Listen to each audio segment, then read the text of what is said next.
किसी भी इक्वेशन को बैलेंस करते कैसे किया जाए। अब आपको जो मेथड अच्छा लगे वो यूज कर सकते हैं। तो पहला मेथड हम देखेंगे। पहला मेथड क्या करेंगे, दोनों साइड में जितने भी एटम आपको दिए गए वो पहले हम नोट आउट कर लेंगे। जैसे यहाँ पे आयरन लिख लेंगे पहले, ठीक है, फिर ऑक्सीजन और फिर कार्बन। अब अगर आप ध्यान से देखें तो इधर आपको आयरन कितना दिया हुआ, देखो 2 आयरन दिया हुआ है, तो यहाँ पे 2 लिख लीजिए। यहाँ पर आपको ऑक्सीजन कितने हैं, इस साइड में 3 ऑक्सीजन है, और इस साइड में आपके कार्बन कितना है, 1 कार्बन। क्लियर। अब इस साइड में अगर आप देखें तो इस साइड में भी सारी चीजें लिख लीजिए आप, iron oxygen and carbon. Iron कितना है, 1, और ऑक्सीजन के कितने एटम है, 2 एटम है, तो 2 लिख लेते हैं। इसके बाद कार्बन के कितने एटम है, 1 एटम। तो अब जो चीज पहले से बैलेंस है उसको डिस्टर्ब नहीं करेगा, उसको बाद में डिस्टर्ब करेंगे अगर जरूरत पड़ी तो कार्बन यहाँ भी 1 है, यहाँ भी 1 है, इसको डिस्टर्ब नहीं करो।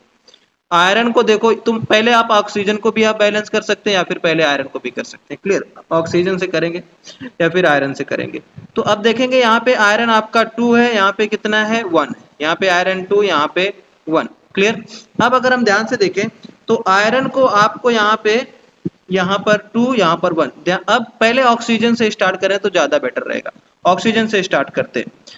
ऑक्सीजन देखिए यहाँ पर क्या होगा कि अगर यहाँ पे आप 2 आयरन करना चाहते हैं, अगर आप यहाँ पे 2 आयरन करना चाहते हैं तो आपको यहाँ पे क्या करना पड़ेगा, 2 से मल्टीप्लाई करना पड़ेगा, नो डाउट। लेकिन ऑक्सीजन यहाँ पे 2 है, यहाँ पे 3 है। अगर हम इसको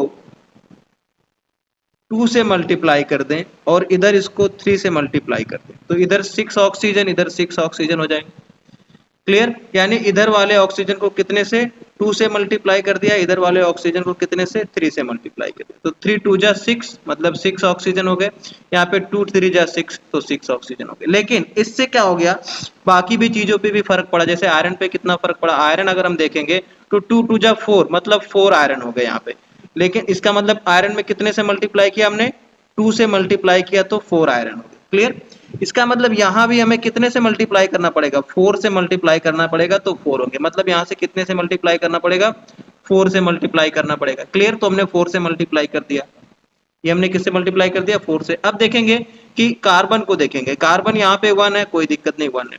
लेकिन यहाँ पर कार्बन 3 हो गया, यहाँ पर कार्बन कितना हो गया, 3 हो गया। इसका मतलब क्या हुआ, इधर कितने से मल्टीप्लाई किया हमने, 3 से। देखो 3 से मल्टीप्लाई किया कार्बन में तो 3 कार्बन हो गया। यहाँ भी कितने से करना पड़ेगा, 3 से मल्टीप्लाई करना पड़ेगा 3 कार्बन। तो अगर 3 से मल्टीप्लाई करना पड़ेगा तो यहाँ भी आप कितने से मल्टीप्लाई करेंगे, 3 से मल्टीप्लाई करेंगे। क्लियर।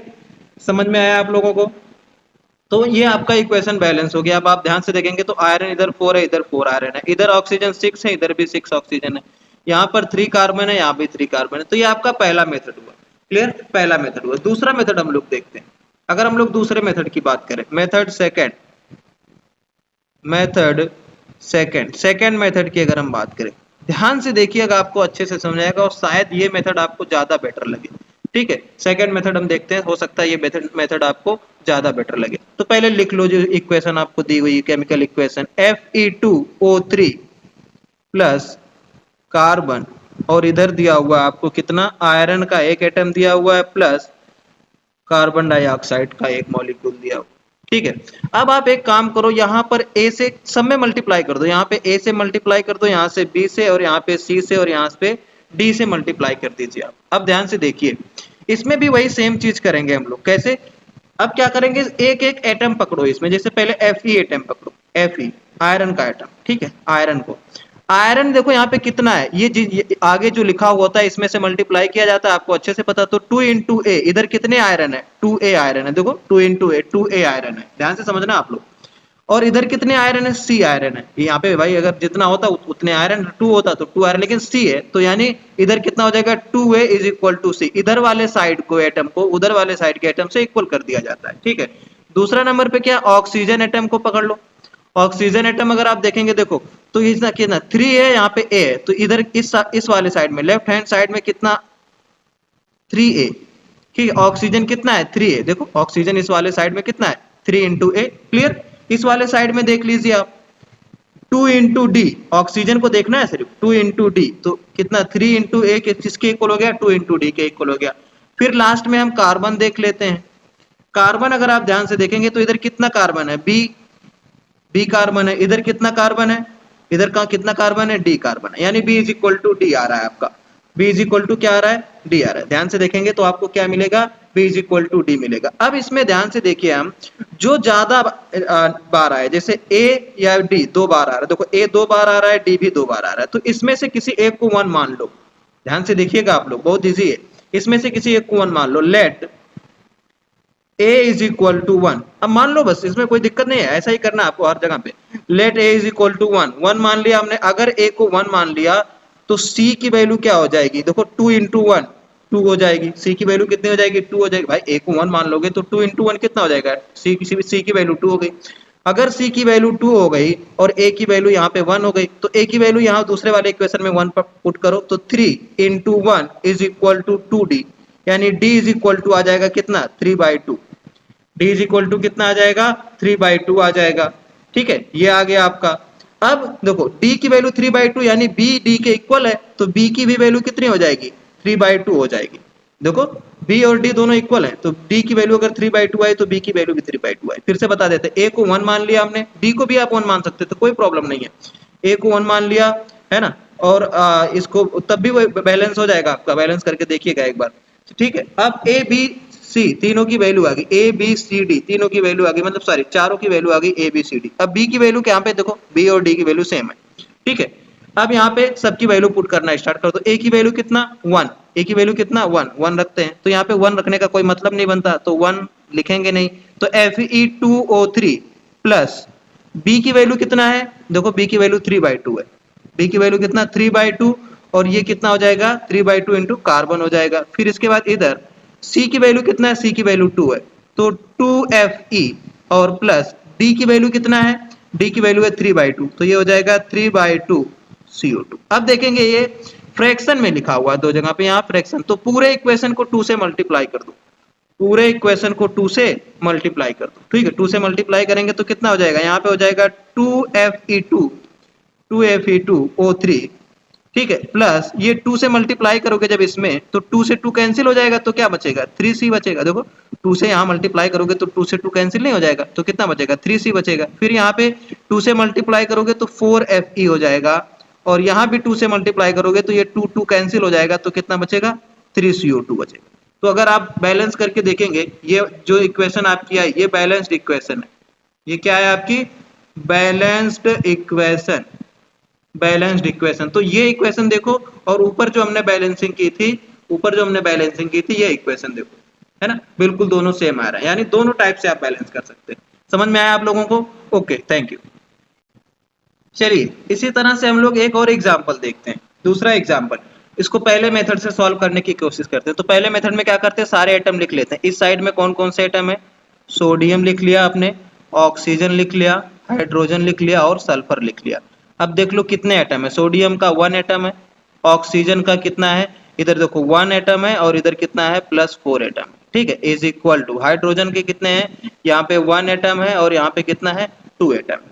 क्लियर, यहाँ पे देखो 1, यहाँ पे 2। फिर सल्फर का कितना एटम है, सल्फर 1 सिंगल एटम। ठीक, अब इस साइड भी लिख लो कितने हैं, सोडियम का 2 एटम है, ऑक्सीजन कितने हैं, इधर ऑक्सीजन है 4, और यहाँ पर +1। ठीक है, 5 है, यहाँ भी 5 है, दोनों सेम है। इसके बाद अगर हम देखें ध्यान से तो हाइड्रोजन, हाइड्रोजन यहाँ पे कितना है 2 हाइड्रोजन है, और सल्फर कितना है सिंगल सल्फर 1 है ना, सल्फर का 1 एटम है। क्लियर, अब फिर से वही मेथड लगाएंगे कि देखो जो पहले से बैलेंस है, सल्फर पहले से बैलेंस है, ऑक्सीजन पहले से बैलेंस है, इन सबको नहीं डिस्टर्ब करेंगे, यानी सोडियम और हाइड्रोजन को हम डिस्टर्ब कर सकते हैं। तो सोडियम देखो यहाँ पे 2 है, और यहाँ पे कितना है सिंगल है, तो इसमें क्या करो 2 से मल्टीप्लाई कर दो। तो 2 से मल्टीप्लाई कर दोगे, 2 से मल्टीप्लाई कर दोगे तो इधर भी 2 सोडियम, इधर भी 2 सोडियम हो गया, लेकिन बाकी चीजें डिस्टर्ब हुई। ऑक्सीजन को अब अपडेट करना पड़ेगा। ऑक्सीजन कितना हो गया, देखो यहाँ पे 2 ऑक्सीजन हो गया, और यहाँ पे 4 ऑक्सीजन, यानी यहाँ पे तुम्हें एक की जगह पे क्या करना पड़ेगा, अब 2 करना पड़ेगा। ठीक है, तो ये कितने हो गए 6 हो गए, कितने हो गए 6 हो गए। इधर भी 6 करना है अगर आपको, तो यहाँ कितने से मल्टीप्लाई करना पड़ेगा, 2 से मल्टीप्लाई करना पड़ेगा। 2 से मल्टीप्लाई करोगे तो यहाँ पे कितने, अब देखो पहले 1 लिखा था ना, क्योंकि 1 था, लेकिन अभी 2 ऑक्सीजन, यहाँ पे 4 तो सही है, लेकिन यहाँ पे 2, इसको अपडेट करना पड़ेगा। कितना हो गया 2 ऑक्सीजन हो गया, तो यहाँ पे कितने आ गए 6, यानी सोडियम और ऑक्सीजन दोनों बैलेंस हो गए। फिर इसके बाद हाइड्रोजन की हम लोग बात करते हैं। देखिए हाइड्रोजन यहाँ पे 2, हाइड्रोजन यहाँ पे 2 और यहाँ पे 2, यानी हाइड्रोजन को अपडेट करेंगे तो यहाँ भी 2 हो गया, देखो यहाँ भी 2 हो गया, 2 इंटू एच 2 हो गया, यहाँ भी 2, यानी 4 हाइड्रोजन आ गया। क्लियर। यहाँ पे देखो 2 से मल्टीप्लाई कर दिया तो 2 इंटू 2 कितना हो गया, 4 हो गया। क्लियर। और सल्फर आपका 1 है, इक्वल है। मतलब अगर आप ध्यान से देखेंगे 2 सोडियम एटम आ गए इधर, इधर 2 सोडियम एटम आ गए इधर। अगर आप मल्टीप्लाई करके देखेंगे ऑक्सीजन को तो 2 इधर और 4 यहाँ पे, तो 2 4 6, यहाँ भी 4 और यहाँ 2 इंटू 1, तो ये भी 4 2 6, ठीक है, ये भी बैलेंस हो गया। इसके बाद हाइड्रोजन देखेंगे तो 2 इंटू एच और 2, 4 हाइड्रोजन है। यहाँ पे कितने हैं, 2 इंटू 2, तो 2 2 जा 4 हाइड्रोजन है। सल्फर देखेंगे यहाँ पे देखो सिंगल सल्फर है, यहाँ पे सिंगल, यानी ये इक्वेशन आपका बैलेंस हो गया। अब इसी में हम सेकंड मेथड लगाते हैं हम लोग, ठीक है, इसी में हम लोग सेकंड मेथड लगाते हैं। मेथड सेकंड वाला मेथड अगर हम लोग लगा के सॉल्व करें तो सेकंड मेथड, पहले इक्वेशन लिख लेते हैं। क्या था आपका इक्वेशन, था NaOH plus H2SO4, NaOH plus H2SO4, S सही से बना लो, H2SO4, और यहाँ पे क्या है आपका Na2SO4 और लास्ट में H2, ठीक, लास्ट में क्या हो गया, H2। ठीक है, यहाँ तक समझ में आया। ठीक, अब आगे ध्यान से देखेंगे, ध्यान से देखिएगा आगे। तो यहाँ पे अब आपको करना क्या है, फिर से वही चीज दूसरे मैडम कि यहाँ A ले लो, यहाँ पे B ले लो, यहाँ पे C ले लो, यहाँ पे D ले लो। देखना ये इसमें अच्छे से यूज होगा और तुमको समझ में भी आएगा। क्लियर। पेन खत्म हो गया मेरा, है ना। चलिए, तो यहाँ पे क्या ले लिया, A B C और D ले लिया, A B C और D ले लिया। क्लियर। अब ध्यान से देखना, यहाँ पर पहले एक एक एटम आपको लेना है ना, तो Na ले लो पहले, Na सोडियम, सोडियम इधर कितना है, देखो सोडियम कितना है, इधर A है, सोडियम इधर कितना है, A है, इधर कितने सोडियम है, 2 इंटू सी, यानी देखो ना 2 इंटू सी करना पड़ेगा, तो इधर सोडियम कितना है, 2 इंटू सी, सोडियम इधर कितना है, 2 इंटू सी, तो A is equal to 2C आ गया। फिर दूसरा वाला आप ले लो, जैसे मान लिया ये तो आपका एक ही हुआ ना, अभी तो आपने एक निकाला, सिर्फ सोडियम, एक एक एटम आपको लेना है। फिर हाइड्रोजन ले लो, हाइड्रोजन लो, कोई भी ले लो, कोई दिक्कत नहीं है ना, कोई भी ले लो, आप फ्री हो उसके लिए। फिर हाइड्रोजन ले लो, इधर कितने हाइड्रोजन है, A, देखो इधर A हाइड्रोजन प्लस, अच्छा एक साइड वाले को प्लस करते हैं क्योंकि ये एक ही था, तो हमने नाइट्रोजन जो आपका सोडियम था, सॉरी सोडियम था, सोडियम को A लिखा था, लेकिन इधर हाइड्रोजन एक A हो गया, यहाँ भी तो है, तो प्लस 2B, देखो हाइड्रोजन ये है 2, तो 2 इंटू B कितना हो जाएगा, 2B इज इक्वल टू, इधर कितने हाइड्रोजन है, इसमें हाइड्रोजन है नहीं, यहाँ पे है, तो 2 इंटू D, इधर हाइड्रोजन कितने हो गए, 2 इंटू D। ठीक है, दो इक्वेशन मिल गया आपको। अब ऑक्सीजन ले लो, ऑक्सीजन ले लो, ठीक है, ऑक्सीजन में ध्यान से देखेंगे तो इधर ऑक्सीजन कितना है, A, और इधर भी है प्लस, देखो 4 है तो 4 into B plus 4b is equal to, इधर ऑक्सीजन कितना है, देखो 4C, कितना है 4C, और यहाँ पर भी है तो प्लस D, क्योंकि सिंगल ऑक्सीजन है तो D, तो D इंटू 1, तो D आ जाएगा। ठीक है, फिर सल्फर ले लो, सल्फर आप देखेंगे तो यहाँ पे कितना है, B है ना, B इंटू, ये सल्फर एक ही है तो कितना है, B है, तो B हो जाएगा, B इज इक्वल टू, इधर सल्फर कितना है, इधर सल्फर है C, तो B is equal to C, यानी B और C दोनों इक्वल आने वाले हैं, B और C दोनों क्या आने वाले हैं, इक्वल आने वाले हैं। फिर देखो सब में सबसे ज्यादा क्या है, A, देखो यहाँ भी है, यहाँ भी है, यहाँ भी, यानी A सबसे ज्यादा है। फिर से वही वाला मेथड है ना, तो क्या करेंगे हम, let A is equal to 1, A को क्या मान लेते हैं, 1 मान लेते हैं। A को अगर आप 1 मान लेंगे यहाँ पे, तो A इज इक्वल टू 1 रखेंगे, A इज इक्वल टू जैसे ही आप वहां पे 1 रखेंगे तो क्या हो जाएगा, ये 1 इज इक्वल टू 2C, यानी C इज इक्वल टू क्या आ जाएगा, 1/2। तो अगर C इज इक्वल टू 1/2 आया, तो यहाँ से देखिए अगर C 1/2 आया तो B भी क्या आ जाएगा, 1/2, यानी C इज इक्वल टू 1/2 आया और B इज इक्वल टू भी 1/2 आया, दोनों की वैल्यू मिल गई आपको।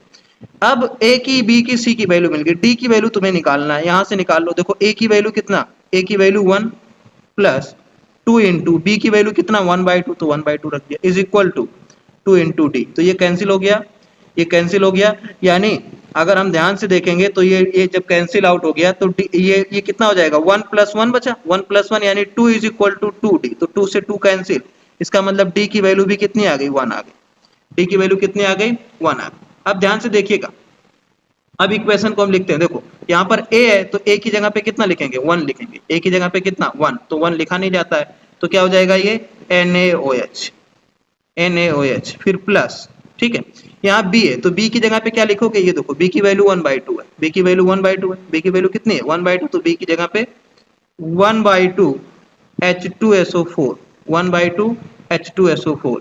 फिर इसके बाद यहाँ पे ध्यान से देखो C सी की वैल्यू कितनी है, सी की वैल्यू ढूंढते हैं, सी की वैल्यू देखो 1/2 है, तो यहाँ पे कितना रखेंगे 1/2, 1/2 और कितना हो जाएगा यहाँ पे Na2SO4, 1/2 Na2SO4, ठीक है 1/2 Na2SO4। फिर अब यहाँ से देखो डी है और डी की वैल्यू कितनी है, ये देखो यहाँ पे डी है तो डी की वैल्यू कितनी है, प्लस डी की वैल्यू 1 है, 1 लिखा नहीं जाता तो H2O हो जाएगा।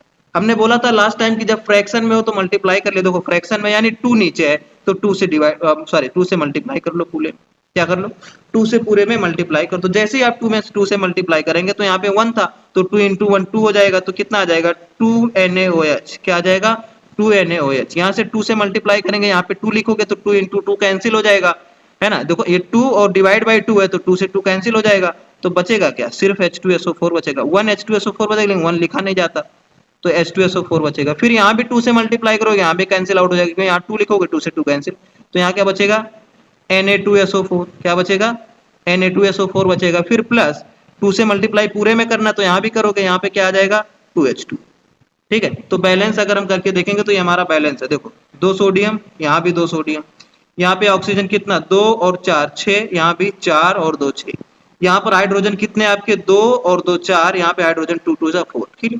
तो यही आपका था, ये हमारा क्या आ गया बैलेंस्ड इक्वेशन, ये क्या आ गया हमारा बेटा बैलेंस्ड इक्वेशन। तो यही इक्वेशन देखो हमने यहाँ भी ऐसे ही बैलेंस किया था, वही सेम इक्वेशन है ना। तो दोनों तरीके से आप बैलेंस कर सकते हैं। समझ में आया आप लोगों को? चलिए ओके, थैंक यू।